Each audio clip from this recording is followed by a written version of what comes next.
Quand tu voyages toute l'année, le pays dans lequel tu poses tes valises peut complètement transformer ton physique. Dans certains endroits, trouver une salle correcte coûte cher, la nourriture équilibrée est compliquée à commander, et sortir courir ressemble à une mission de survie. Mais dans d'autres pays, tu peux t'entraîner pour presque rien, manger suffisamment de protéines sans cuisiner, et faire 10 000 pas sans même t'en rendre compte. Et le dernier pays de cette liste n'est pas simplement celui qui possède les plus belles salles de sport. C'est celui qui rassemble le meilleur équilibre entre activité physique, alimentation, climat, coût de la vie et facilité pour travailler à distance.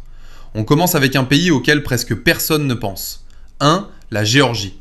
La Géorgie, et particulièrement Tbilissi, est probablement l'une des destinations les plus sous-estimées pour un digital nomade sportif. Pourquoi ? Premièrement, la culture sportive du pays est extrêmement développée autour de la lutte, du judo, de l'haltérophilie et des sports de combat. Tu peux donc trouver des salles très simples, mais avec du vrai matériel et une ambiance tournée vers la performance plutôt que vers les selfies. Deuxièmement, l'alimentation géorgienne est naturellement assez calorique. Fromage, viande grillée, œufs, haricots, yaourts et plats à base de pâtes. Pour prendre du muscle, c'est beaucoup plus simple que dans une destination où tu ne trouves que des salades décoratives. Il faut seulement surveiller les portions si ton objectif est de perdre du gras, parce que le fameux khachapuri, une sorte de pain rempli de fromage, peut rapidement détruire ton déficit calorique. Et dès que tu quittes Tbilissi, tu trouves des montagnes, des randonnées et des paysages qui donnent réellement envie de bouger. La Géorgie est donc parfaite pour celui qui veut s'entraîner lourd, manger copieusement et partir régulièrement en pleine nature. Mais le pays suivant possède un avantage encore plus surprenant. Tu peux changer complètement de sport selon la saison. 2. La Bulgarie. On parle rarement de la Bulgarie lorsqu'on évoque les digital nomades. Pourtant, Sofia peut être une excellente base pour rester en forme. Le pays possède une forte tradition en haltérophilie. Cela ne veut pas dire que toutes les salles sont exceptionnelles, mais tu retrouves facilement cette culture de l'entraînement simple et efficace. Barres, poids libres, machines solides et abonnements généralement plus accessibles qu'en Europe occidentale. L'hiver, tu peux profiter des montagnes pour skier ou faire des randonnées dans la neige. L'été, tu peux courir, marcher et partir en randonnée autour de Sofia, puis rejoindre la côte de la mer Noire. C'est surtout une destination intéressante pour éviter le piège classique du digital nomade. Passer 6 mois sous 30 degrés, transpirer en permanence et finir par ne plus vouloir sortir. En Bulgarie, les saisons t'obligent à varier tes activités.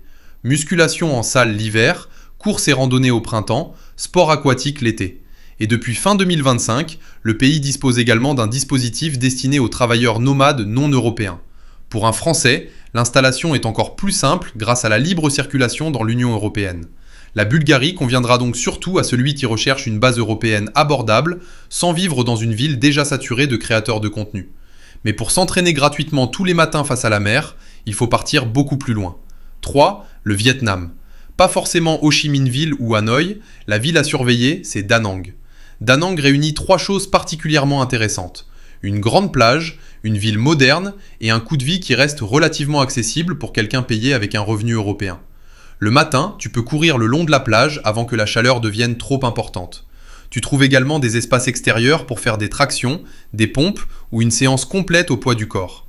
Et pour manger, le Vietnam permet de construire des repas assez simples autour du riz, des légumes, du poulet, du bœuf, des fruits de mer, des œufs ou du tofu. Le piège reste la quantité de protéines. Un plat vietnamien peut sembler équilibré tout en contenant seulement quelques petits morceaux de viande. Il faudra parfois ajouter des œufs, commander une deuxième portion ou compléter avec un produit protéiné. Da Nang est probablement l'une des meilleures destinations pour une personne qui veut devenir plus active sans avoir l'impression de suivre un programme militaire. Tu marches davantage, tu vas à la plage, tu nages et tu peux utiliser un scooter uniquement pour les longues distances. Mais si tu préfères rester proche de la France tout en profitant de la mer et des montagnes, le prochain pays est encore plus pratique. 4. L'Albanie. L'Albanie peut devenir une excellente alternative à la Croatie, à la Grèce ou au Portugal. À Tirana, tu peux trouver des salles de sport modernes, des cafés pour travailler et une vie quotidienne généralement moins coûteuse que dans les capitales les plus populaires d'Europe occidentale. Mais son vrai avantage se situe à l'extérieur de la capitale. Le pays combine une longue côte, des montagnes, des lacs et de nombreux sentiers. Tu peux donc passer une partie de l'année à Tirana pour travailler et t'entraîner, puis rejoindre des villes côtières comme Vlorë ou Sarandë pour nager, marcher et profiter du soleil. L'alimentation est également relativement simple pour rester en forme. Viande grillée, poisson, yaourt, fromage, légumes, huile d'olive et influence méditerranéenne. C'était pas forcément le pays avec la plus grande communauté fitness ou les salles les plus impressionnantes, mais c'est justement son intérêt. tu profites d'un mode de vie méditerranéen sans payer systématiquement le prix des destinations les plus célèbres. L'Albanie est idéale pour celui qui veut une vie équilibrée et calme. La destination suivante, elle, convient mieux à celui qui déteste le calme et veut s'entraîner dans une ville qui ne s'arrête jamais. 5. Le Mexique. Le Mexique est presque plusieurs pays réunis en un seul. À Mexico, l'altitude rend les premières séances de course plus difficiles. Tu peux te sentir essoufflé plus rapidement, même à une allure normalement facile. Mais après une période d'adaptation, cette contrainte peut devenir intéressante pour travailler ton endurance.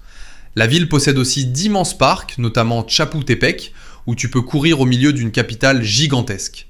Pour un mode de vie plus calme, tu peux choisir Oaxaca. Pour la mer, tu peux partir à Puerto Escondido. Et pour une grosse communauté internationale, tu peux te diriger vers Playa del Carmen, même si les zones touristiques deviennent plus coûteuses. Côté alimentation, le Mexique peut être excellent ou catastrophique selon tes choix. Tu peux manger des œufs, du poulet, du bœuf, du poisson, des haricots, du riz, de l'avocat et des fruits frais. Mais tu peux également enchaîner tacos frits, boissons sucrées et portions énormes sans même t'en rendre compte. C'est donc un pays parfait pour quelqu'un d'autonome, capable de profiter de la cuisine locale sans transformer chaque repas en cheat meal. Le Mexique arrive 5e parce qu'il offre une variété immense. Mais pour obtenir une routine plus stable, une météo agréable et une infrastructure très simple, les deux derniers pays sont difficiles à battre. 6. Le Portugal. Le Portugal paraît évident, mais pas forcément pour les raisons que tu imagines. Lisbonne est agréable, mais elle est devenue chère et ses rues en pente peuvent transformer une simple promenade en séance de mollets. Pour un digital nomade sportif, je regarderais plutôt Porto, l'Algarve ou surtout Madère. Madère ressemble presque à une salle de sport naturelle.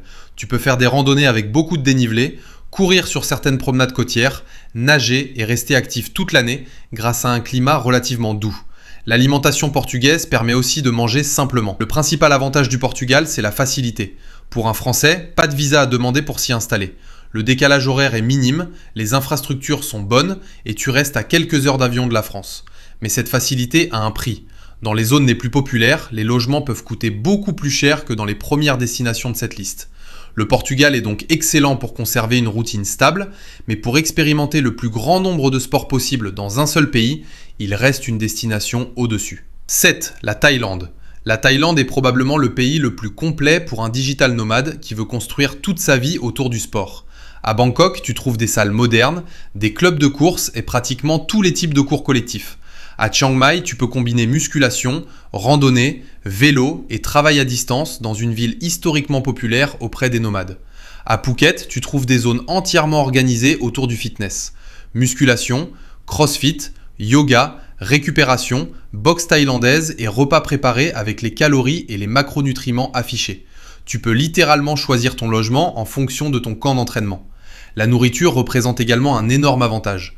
Poulet, bœuf, crevettes, œufs, riz et fruits sont disponibles presque partout. Comme au Vietnam, il faut parfois demander une portion supplémentaire de viande pour atteindre suffisamment de protéines. Le principal problème est la chaleur. Courir à 14 heures est rarement une bonne idée. Il faut s'entraîner tôt le matin ou en soirée, boire suffisamment et surveiller la climatisation qui peut perturber ton sommeil si tu la règles trop froid. La Thaïlande n'est donc pas magique, mais c'est probablement le pays qui offre le plus d'options sportives, alimentaires et géographiques sans exiger un budget occidental très élevé. Le meilleur pays dépend finalement de la manière dont tu veux rester en forme. Pour soulever lourd et partir en montagne, la Géorgie. Pour varier les sports selon les saisons, la Bulgarie. Pour courir face à la mer, le Vietnam. Pour une vie méditerranéenne plus accessible, l'Albanie. Pour la diversité, le Mexique. Pour une routine simple proche de la France, le Portugal. Et pour construire ton quotidien entier autour du sport, la Thaïlande. Mais peu importe que pays choisi, aucune destination ne compensera une mauvaise routine. Le meilleur pays pour rester en forme sera toujours celui dans lequel tu peux répéter les mêmes bonnes habitudes pendant plusieurs mois. Dis-moi en commentaire dans lequel de ces 7 pays tu pourrais réellement vivre. Et surtout, quel pays mériterait d'être ajouté dans une deuxième partie.